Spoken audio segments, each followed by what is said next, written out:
All right, back here on Inside Wrestling Radio. On the program today, we have Bill Demott. You may remember Bill Demott from WCW as Hugh Morrus. He's just an all-around great guy from everything we've ever heard about him, and he trained just about everybody in the business that's come up in the last few years, including current WWE champion, The Miz. And we're going to talk about all that stuff. But right now, welcome to the program, Bill Demott. Bill, how you doing, my friend? Hey, Rikki, thanks for having me. That's quite a build-up. We might have to end it there before I ruin the interview. Listen, I've heard some of your interviews, Bill, and I know there's no shot of you ruining this interview, my friend. I appreciate it, man. Before we get into all what's been going on and your past and all that stuff, you're going to be in Greenville, South Carolina tomorrow night at NCW, right? I'm trying to figure out the last time I actually had done an appearance or anything in Greenville, and it might go back to WCW. What a great wrestling town. Yeah, Bill Demott invades NCW. There's never really telling what I'm going to do at any given time, but I'd like to say I'm going to go in there and just say hello, and, well, believe it or not, I'm going to leave my mark by the time I leave NCW. Hopefully I'll be back there, but judging by my past, I probably won't be asked back, but at least I'll leave an impression. Absolutely. One way or another, you will definitely leave an impression. I have no doubt about that. We'll talk a little bit more about the NCW a little bit later in the program, but let's go way back, Bill, into your past and what got you into the business. Growing up, were you a fan of wrestling? Were you always kind of into it, or did you kind of get brought into it because of your size and your look? Well, you know, I was a fan of it, but I was more of a casual fan. I mean, I knew of the Hulk Hogan era and things like that, but I grew up watching it with grandfather back way before your time. It was Saturday nights at the Garden. I'm from New Jersey, so we watched Bruno Sammartino and Pedro Morales and the Midget. But that's all I knew about wrestling, man. You know, I never aspired to be a wrestler. It was just one of those things that my dad, as I got out of college, I left college a little earlier than most people would have liked. He brought me into a gym in Brooklyn because he was from New York, and I met Johnny Rod. The rest, I guess, as they say, is history. And when you met Johnny Rods there, did he immediately take you, because you were always a big guy. You were a power lifter, too, at one point, right? Yeah, I did a little powerlifting, you know, and I played some college ball, and I did some things after college. I was just make no bones about it, I was a big, burly guy. I wasn't bodybuilder type. I was just a big bruiser kind of guy, and Johnny Rod, you know, actually I think his first statement was, "This isn't for you." Big guys have this persona of not being athletic or, you know, being able to move, and the stuff I was watching his guys do, you know, I was in awe of it, and you know, the fact that he thought, you know, just go ahead and watch kind of thing kind of made me feel like you kind of said I couldn't do this. Oh, really? So you were going to prove him wrong? Well, I begged, borrowed, and stole my tuition, and I showed up there that same week or something like that, and off we went. You know, I learned my lessons, I guess. I was just a casual fan, and I think that's why I respect it more, because I had to learn about what it was I was doing. Not what I wanted to do, but what I was doing, you know? Absolutely. And back in that day, this is back in, I guess, what, the mid-'80s or so, and I'm sure training was done tremendously different than it's done today. What we would call training the old school way, right? Yeah, you know, it was crawl, walk, run back then, and you know, nowadays, depending on where you go, guys pay whatever dues or fees or whatever's required, and they get to hit the ropes and jump off and do a triple Indian, and they call themselves a professional wrestler. Well, we weren't allowed to hit the ropes for forever. You had to learn how to, you know, as we say, work, and you had to learn how, you know, you had to learn how to wrestle. I mean, because the biggest thing that I think, and as I travel the country and do camps and stuff like that, no one understands. It's only as choreographed as you make it. These newer cats, it's nobody's fault, I guess, but I guess it's our fault if we don't correct them. And I'm a big physical guy, and I want them to know that everything we do does hurt, and can end your career. And I need people to believe what they don't want to believe. Not only that, Bill, but that goes to like a safety issue as well, because if you realize what you're doing in there, even though it's quote-unquote entertainment, if you realize what you're doing in there can and will hurt you, you tend to respect it more, don't you think? But you tend to take a little bit more pride in what you do, and you start to respect the fact that, you know, you may have a 400-pound guy and a 200-pound guy, but that 200-pound guy can end your career or your life. It's a different mindset now, but there's still a couple of us around who choose to do things what I call the right way, and I'm just a big fan of that. Bill, real quickly before we move forward, what's your opinion on these quote-unquote backyard organizations? I don't know. A lot of people trash them. My thing is it's unsafe, and you know, everybody wants to think they invented what they're doing. So So everybody's trying these goofy things, and everybody's, you know, I don't know how to say it, blood and guts and everything else, and they want to outdo what they've seen, but it's not what it's about. And I just wish all the time and effort they put into this backyard stuff, they'd go find a credible school and get somebody who's going to, you know, watch it and show them the right way. I don't want to say anything bad.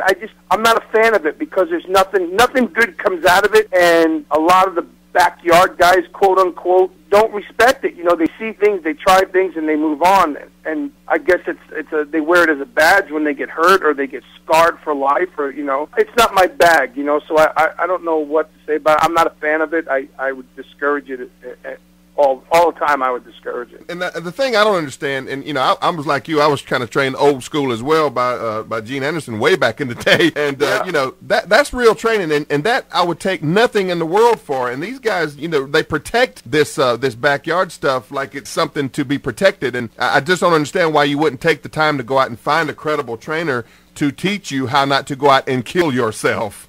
Yeah, and it's hard when you got, and this is not a shot by any means, but you have the Hardys who did their thing, and as they told their story and got, you know, more famous and were getting over, they talked about what they did in the backyard with certain guys and stuff, and I think that puts a different light on it for guys, but I don't think they're reading between the lines, because I think if you talk to those cats, they'll tell you that it wasn't until they got some other training and learned things that it all fell into place. I mean, there's some great athletes out there doing things that are unnecessary. So you know, my thing is that if you have the time and you have the means and you something you really want to do, then go find some place, you know, credible. And that's a tough thing to do too, is find something credible. And it's not a knock on anybody who opens a training school, but some of these guys have no business training guys to begin with. So it's hard for everybody, you know. It's hard, and you have to grasp opportunities, I guess. So it puts guys who want to do it in a tough spot, I guess. And speaking of training, you've done a tremendous amount of training over your career, actually, and even being involved in the Deep South training territory for WWE. And doing the Tough Enough programs as well. We got like a minute left in this segment. Tell me a little bit about your philosophy on training, Bill. My philosophy is simply this. You do what you know, you get good at it, you move on and you learn more, but you do it the right way. It's like lifting weights. You can't go in and bang out 600 pounds. You have to start slow, get accustomed to doing it, get your rhythm, get the right technique, get these things down, and then you can hit 600 pounds. So it's the same as wrestling. Get the foundation. That's the way I was taught, and it seems to work. Johnny Rodz blew out a big class of guys who became just not wrestlers. We've moved on in the business, and that's what I want for all my guys. And it still stands to this day as a good formula. And I don't think any more needs to be said on that, because that's pretty much covered it exactly. Bill, we're up on a break right here on Inside Wrestling Radio. We're going to come back. I'm going to talk some more about Deep South and the reality show that you guys were doing down there, which I thought was fantastic. And we'll also move into what you got going on currently. All that coming up next right here on Inside Wrestling Radio with the legendary Bill Demott. All right, back here on Inside Wrestling Radio, and on the phone today with us we have Bill Demott. And before the break, we were talking about his early career and his philosophy on training. And speaking of training, Bill, let's talk about some of that Deep South wrestling stuff that went on down there. The reality program that came out about the time that the television was going, I thought was just fantastic, and it really gave a real good insight, I thought, into the training that was happening down there. And when you were replaced, just to show how much they respected you, a lot of those people just seemed heartbroken. What's your thoughts on the old Deep South? Well, the funny thing about Deep South, it was so blown out of proportion on the internet, you know, that people call it the dirt sheets and stuff like that. I mean, what people failed to realize, I think, about Deep South wrestling at the time was we were open maybe 18 months, not even 2 years. We jumped right into our TV, and everything was just a success. We had the best farm league, I think, ever in any developmental system to this day. You know, I'm probably being biased by saying it, but I think I had the best crew of talent, both men and women. And we got approached by Mav TV, which was kind of a up-and-coming deal. I mean, they were big in other parts of the country, and they were huge in Australia and things like that. And we got approached about doing this reality show, kind of a tough enough thing, but just kind of an insight of what these guys go through, and, you know, trying to become DSW Superstars.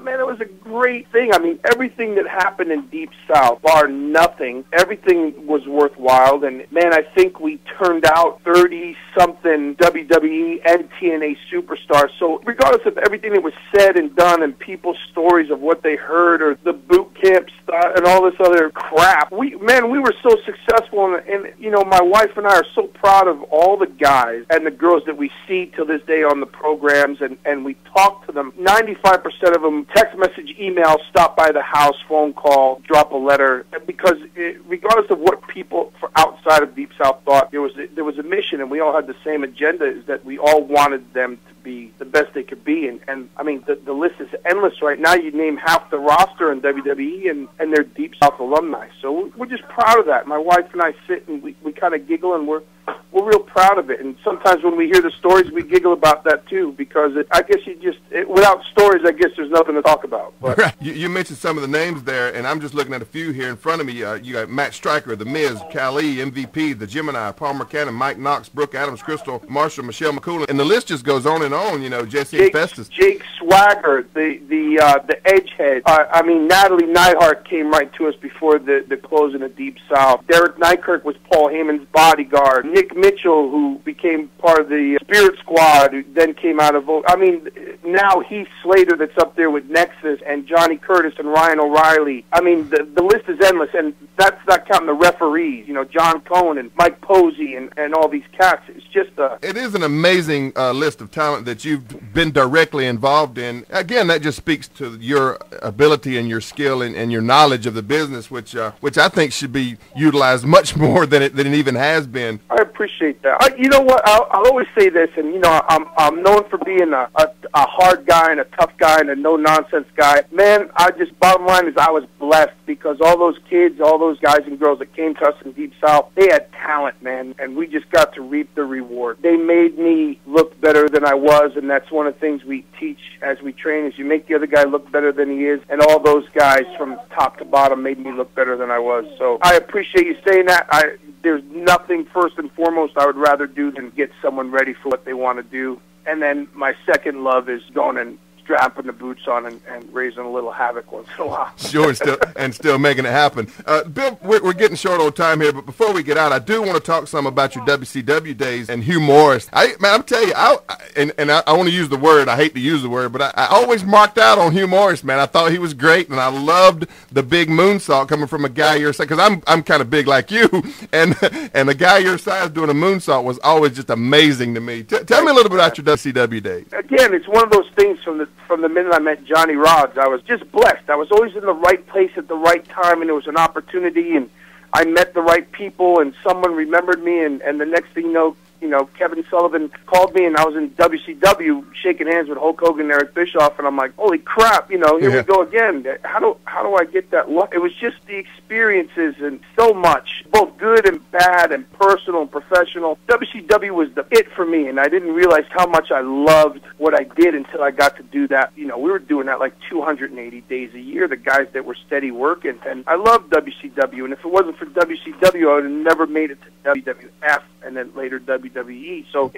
everything just fell into place for me. I just finished my book. It should be out, and I talk about all these stages, you know, and WCW, and then going to work for the company that everybody and their mother wants to work for, and that's WWE, and, you know, the things that have happened. But that Hugh Morrus, it's me. You know, it's stupid to say, but, you know, I got recognized because of a laugh I did at a Macho Man Savage interview. That was just me being me, and thank God for that, because it opened up a ton of doors, and if it didn't, we wouldn't be talking right now. So I love WCW. I have nothing bad to say about any of it, man. I'm just digging old age and looking forward to the next opportunity. Well, we're just glad to still have you around, brother. I'm going to tell you that for a fact. I appreciate that. What is your opinion, Bill, on the current state of what's out there? I'm talking WWE and TNA. What's your opinion on what's going on right now in the wrestling business? You know, Jimmy Hart said to me a long time ago that the business goes in a circle. I think going in, and as anybody who follows it, not listens to what's said and anything like that, I think anybody who follows it is they're building. Here comes the big waves, and, you know, the guys are going to start riding them in, because we're building up for WrestleMania right around the corner. And I think there's so much talent. I mean, how do you go wrong with all that talent? I think the hardest part about that talent roster in WWE is trying to figure out, how do we get all those cats get them exposure and do this and do that. And it's a well-oiled machine, but it's so hard. They got guys top to bottom, and people get lost on the fact that, oh, I saw that last week, or I see this guy all the time, and this, that, and the other. But these guys do this 5 and 6 nights a week, and there's a turnaround that they don't see. You know what I mean? And you've been around it, and you've been in it, and it's amazing. I say it all the time. I can't do what these guys do now, but I'd love to give it a hell of a shot. But you got to realize that there's so many guys. It's a big club, and everybody's got to get a chance to be the king of the mountain, and it's hard to do. Yeah. And it looks like it's turning over again. You know, the veteran guys are starting to pass the torch, and there's a lot of guys I think that are going to carry the ball, WWE-wise. TNA-wise, I mean, it's the same thing. There's just so much talent. I just hate to see history repeating itself. You know what I mean? They came out of the chute like gangbusters, I guess, going head-to-head, and it's just one guy's opinion, and I've never been known for anybody liking my opinions. I just hate him to see him doing what somebody else has done in the past, or it's tough. You bring in all these name guys with name value, and you try to put them all in one room, and you can only have a couple marquee guys. So it's a tough racket. It's probably a lot easier sitting on this side of it, saying, "Wow, maybe this, maybe that." And I know both ends of the business, so I tried not to, but it's a lot of talent. I love wrestling, so I dig it. I just think I think that one or the other is going to surprise everybody real soon. Bill, really quickly, and we're out of time here, but tell us what you got going on. Tell us how to contact you on the internet. Tell us a little bit about NEW before we get out of here as well. Well, Deep South moved to